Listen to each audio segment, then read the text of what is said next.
Conspiracy theories are nothing unique in today's society, but what makes movements like QAnon so unique is where the information is spread. Local 5's Sarah Beckman reports.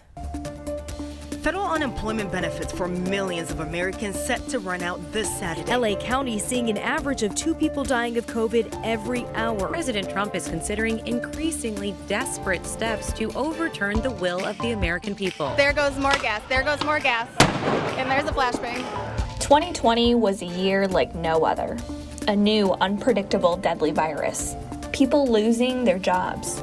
A tumultuous election. And civil unrest. All those life-changing events, along with social isolation, creating the perfect storm for people to go online and search for what they thought were the answers.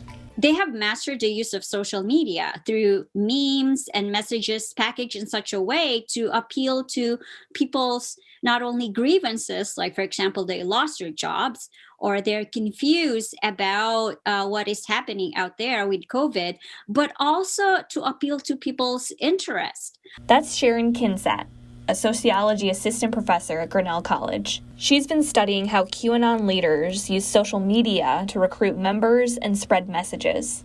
The big platform? Facebook.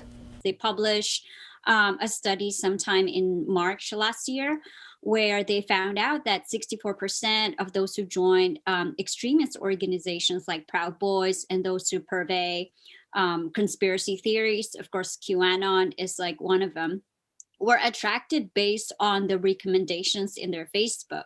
So how does that happen? Facebook uses specific methods to populate your news feed with posts that get a high click rate. Posts where people commented, liked it, shared it, or any other type of reaction.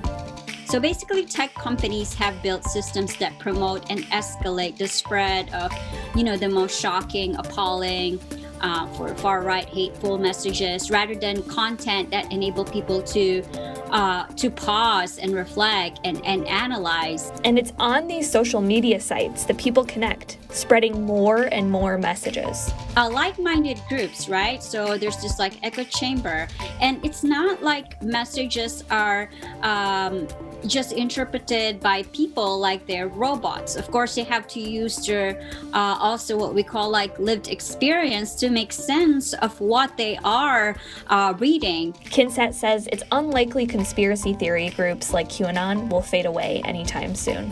They have an army of like influencers, far-right influencers, conspiracy theory influencers out there whose main tasks are to develop messages, design messages that appeal aesthetically and emotionally. Sarah Beckman, Local 5 News, Weir, Iowa. Eva, for people who do have a loved one who shares misinformation, we all know somebody who does. Is there something you can do to help guide them in the right direction? Well, Stephanie, you're right. Many people have done it in the past, and in fact, acknowledging that can help a family member saying, hey, I shared this one time. I found out it was fake. I felt really silly about it because, as we saw with May and Caroline, fighting back doesn't always work. But if the gentle approach doesn't work, it's recommended to just give some space. Stephanie?